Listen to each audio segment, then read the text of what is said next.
Positive Spin, presenting positive, innovative, and solution-oriented news from around the world. We have to encourage them to get together and start talking, because only that will prove that there is a serious search for peaceful solution. And still inspire change. Fight for justice and act with goodness.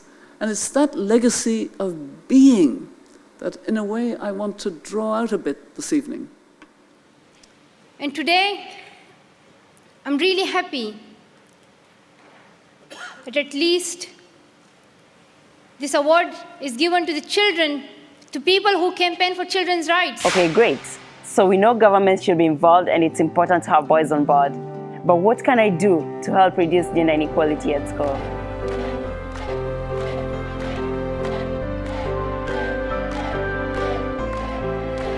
And once we start believing in that oneness, then everything should be all right.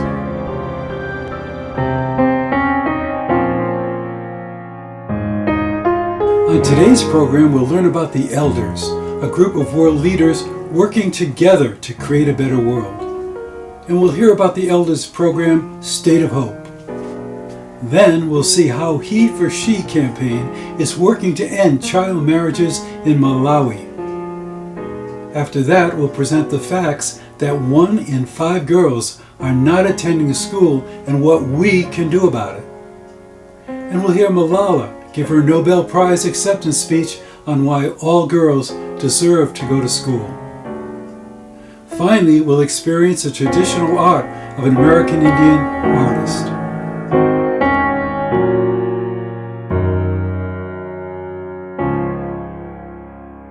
With their experience and their profound commitment to building a better world, let us call them global elders.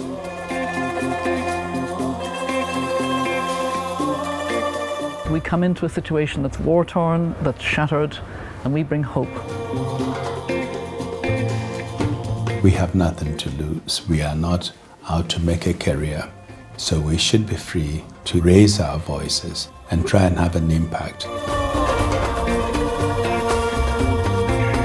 don't think anyone would ever claim that the demolition of someone's home or the confiscation of a home in which the family has lived for many generations is fair or justice or peaceful.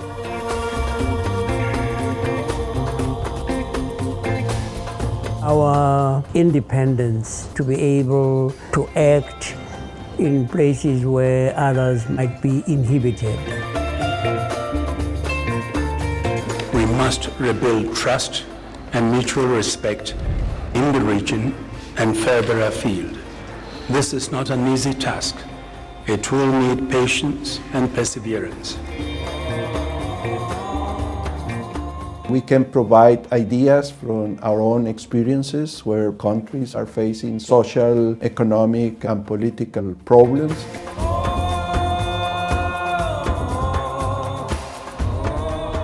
President Bashir confirmed to us that he is going to withdraw the troops from Abyei. Full stop.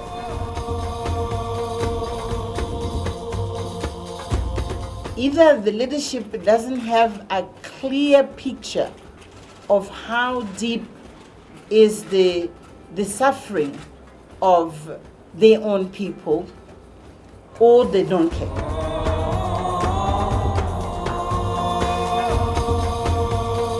We have to encourage them to get together and start talking, because only that will prove that there is a serious search for peaceful solution. Child marriage is violence, and violence that is happening with the consent of the society. The Elders group will not only speak truth to power, but make sure that what they are bringing to that truth is the reality of those who are affected. Nelson Mandela gave us one of the mandates of the Elders is to amplify the voices of the voiceless. we listen to the voices of young people, they have a greater sense of the urgency of having more equity and equality in our world. Listen to others, listen to the world, listen to the problem areas, and see where is it that we as a group can make a difference. The elders can become a fiercely independent and robust force for good.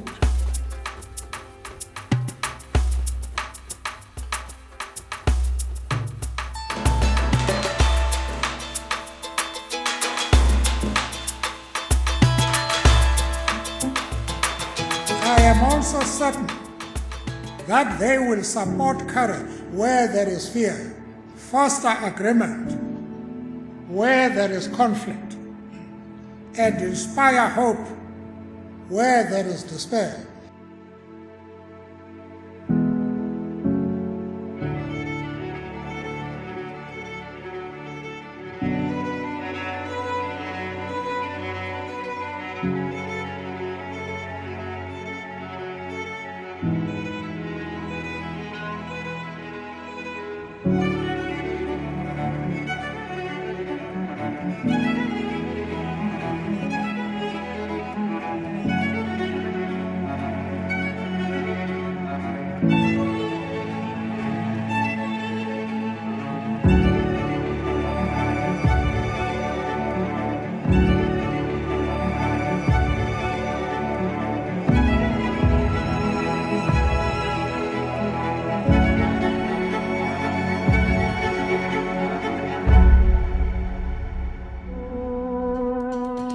We must all recognize that peace is not merely the absence of war.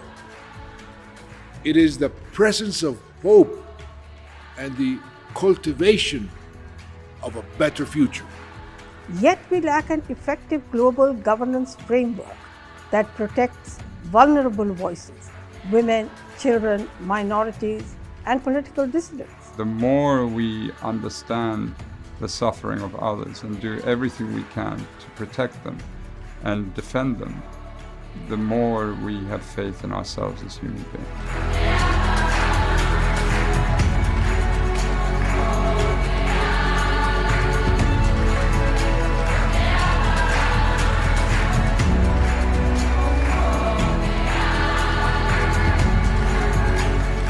The light of our shared goodness and our shared humanity is still burning brightly, and from each generation to the next, we will keep passing on the torch. The kind of hope that would bring walls of injustice tumbling down. So our light and our hope must be that and more.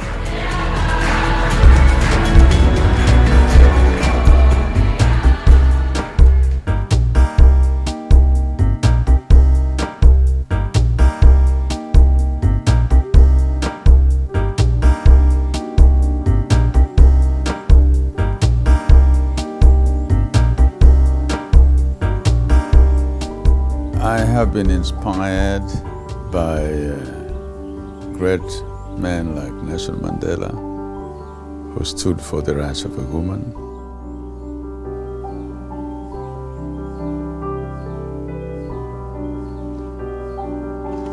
I hate to see a girl suffering. I hate a girl failing to go to school. I hate to see a girl not doing what she can do, because I know they've got that great potential in them. In the past, when we talked about gender equality, we thought it was only addressing the issue of a woman. But this time around, we're saying men must also take a stand. Culture can no longer be overly conservative. They've got to change with time and address the issues as they arise. Since becoming a champion, I have addressed a lot of meetings with fellow chiefs. We shall commit ourselves to ensuring that there is equality between men and women, and that there's no gender-based violence, there will be no child abuse, no forced early child marriages.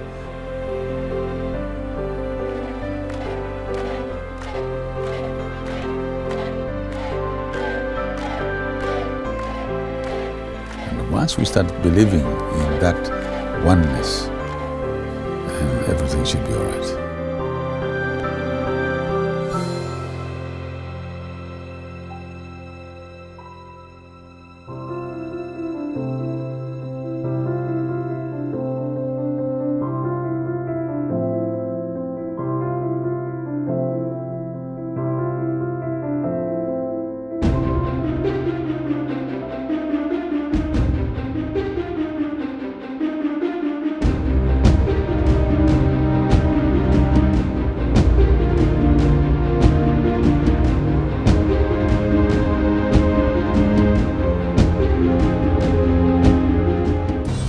Globally, 1 in 5 teenage girls is out of school. Find out what you can do about it now on the Youth Effect.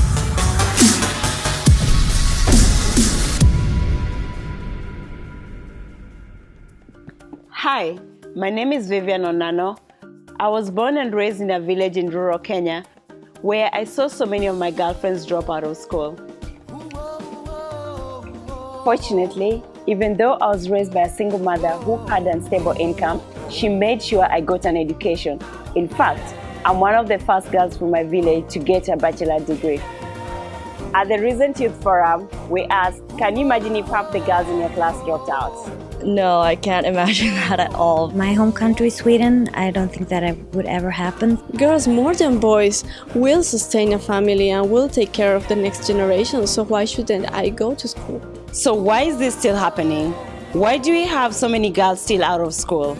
A lot of people don't see the potential in girls. They're seen more as the caregivers. More labor is needed in the field. It's all about the poverty and inequalities. Hey, I want to know more about this. Let's talk to an expert. So why are so many girls not in school?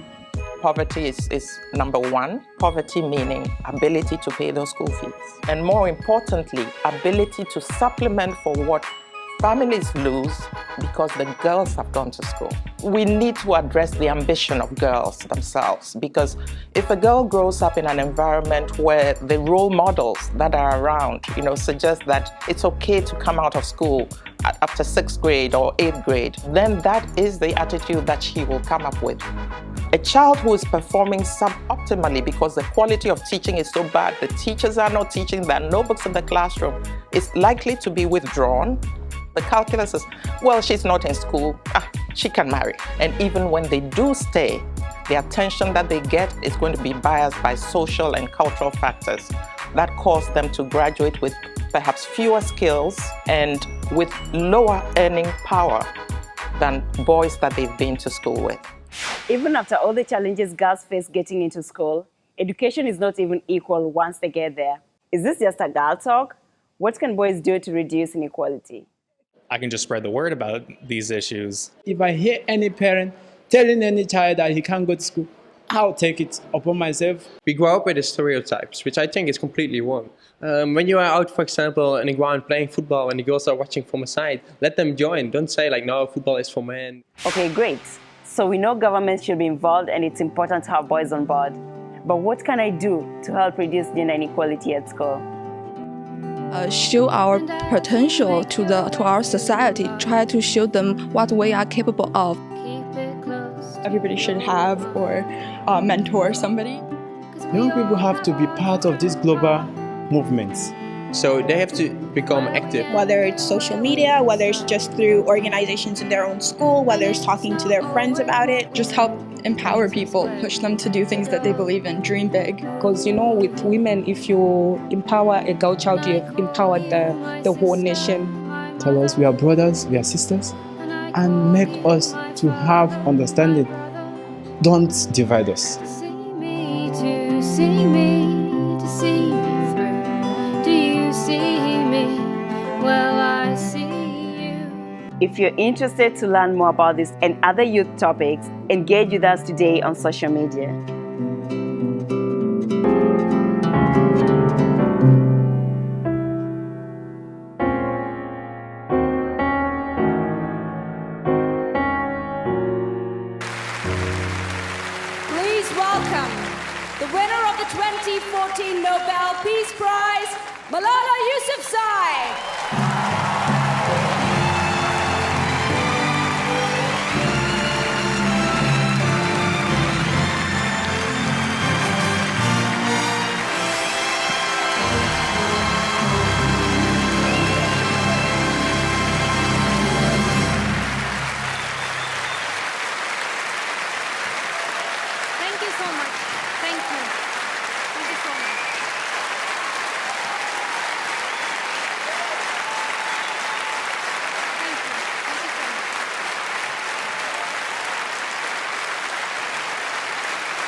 Thank you so much. Thank you. Have a seat, please. I know you have been standing a lot and clapping, and I know people get tired. It's a human feelings. I'm really honored that I'm here today with so energetic, passionate, and peace-loving people. I'm really happy that the reason for which I'm here is going to be heard. That is,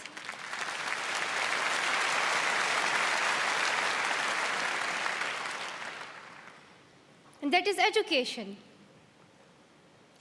This word seems a bit complex, but it simply means the right to learning. And when I come to these stages, speak at the UN, or give a Nobel Peace Prize speech, I simply ask that the right to learning should be given to every child. I ask for nothing else.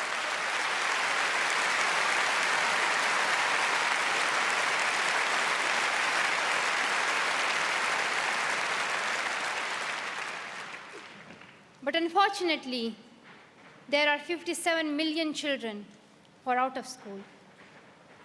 For some of us, this would be a really sad news, a really shocking news maybe.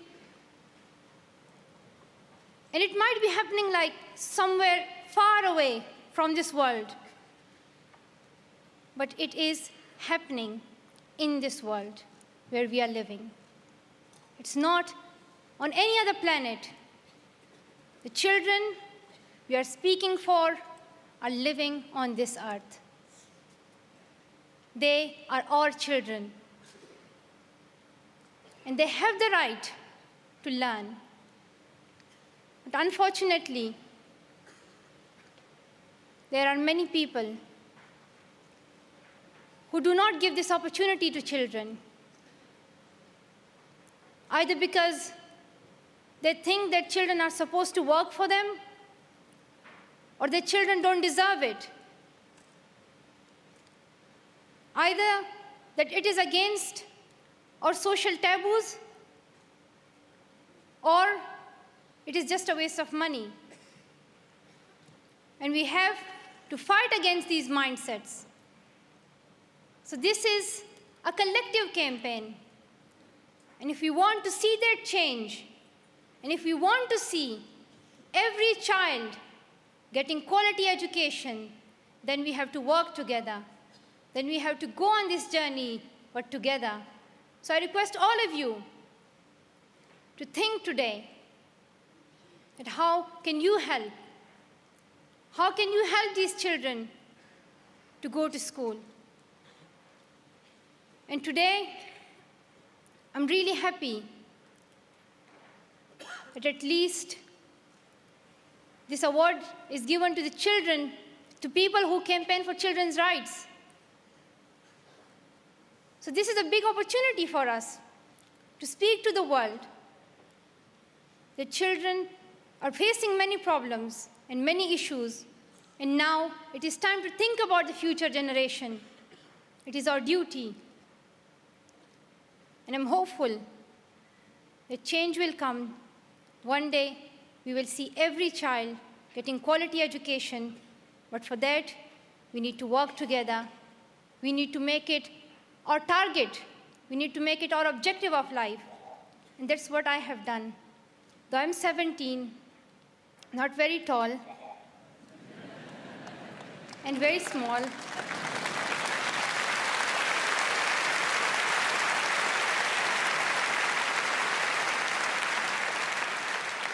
I have promised myself that I will fight for the rights of children, because I cannot forget the days when every morning I would see poor girls going to other people's houses and suffer from child labor. And I considered it my duty to fight for their rights. I wanted to see them in school uniforms, holding books and pens in their hands. I wanted to see their future bright. If you don't educate children, it means it becomes a generation lost. So if you want to protect the next generation, we have to think about their education. Thank you so much to all of you. Once again, I'm really happy. Thank you so much. Thank you so much.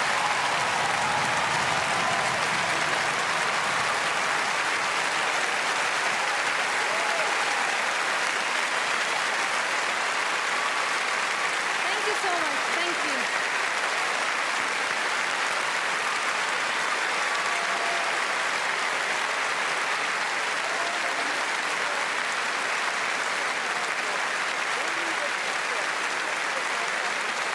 Thank you so much, Malala. Malala Yousafzai.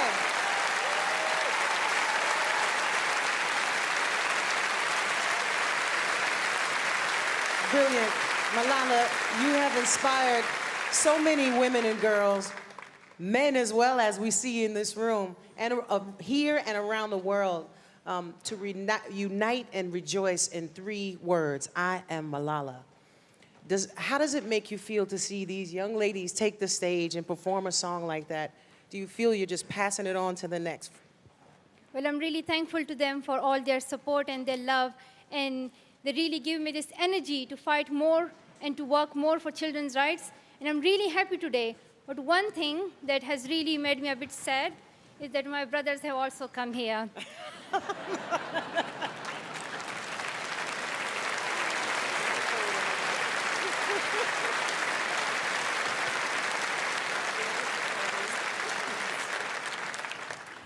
Thank you so much. We're so grateful. What artists have you chosen tonight, despite your brothers? Well, they are like the cheeky boys. The artist that I have chosen is a wonderful person. We are proud of him. He is the pride of Pakistan, and his name is Ustad Rahat Fateh Ali Khan. Please welcome him. Thank you so much.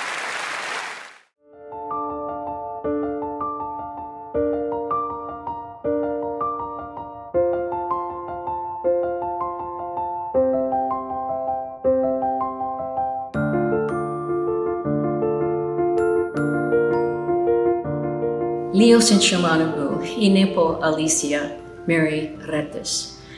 Greetings, may Creator help you. My name is Alicia Mary Retes. I'm of mixed heritage, some European, and also my indigenous roots are with the Yoremi, commonly known as the Mayo, and Yoeme, commonly known as Yaqui. What you're about to see are some clips from some stories that I tell. And one in particular that I'm very fond of are the stories of the 3 sisters, corn, bean, and squash. The name, the 3 sisters, the Sustainable Sisters, was coined by the Haudenosaunee people. Corn, bean, and squash originate in Mexico. So I feel a connection because of that. My father's tribe is from Huatabampo and Sonora, Mexico. I like telling the story of the 3 sisters because they promote peace, balance, harmony, and respect. And there are many versions of the 3 sisters, from South America all the way to the Great Lakes. My adaptation is to highlight the fact that they're the leaders in what is known today as companion planting. Learning from them, we can extend this out to other plants. One of the other plants that I introduce is tomato. Now, tomato would not be a very good companion for the 3 sisters because she's constantly stretching her vines and get all tangled up. So she would be better off planted a little bit further away, and maybe with basil or cilantro. Those would be her buddies. That gives you a little sample of the version of the 3 sisters as I tell it. Thank you. So I've been asked, what does peace mean to me?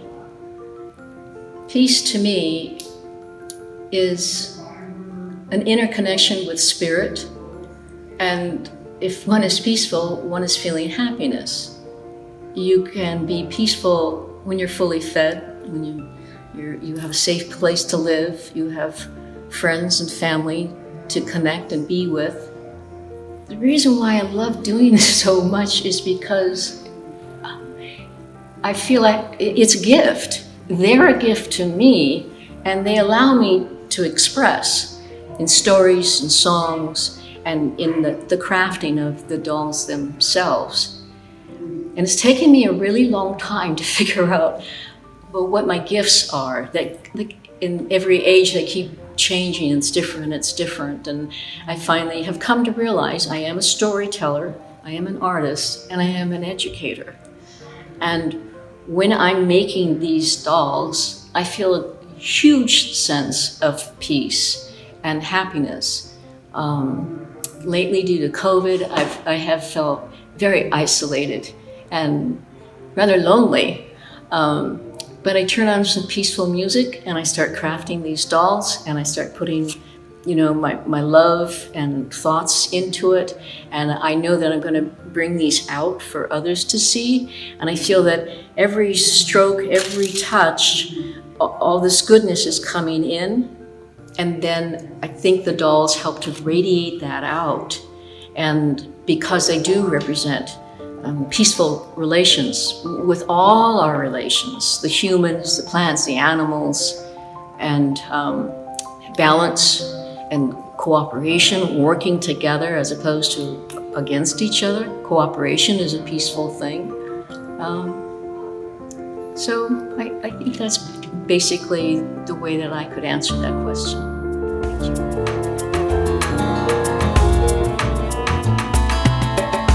Thank you for watching Positive Spin. This show is made possible through the generosity of the Patty and Jack Wright Foundation and the Prem Rawat Foundation. I'm Bill McCarthy. Stay safe and healthy, and remember, you can all create your own positive news.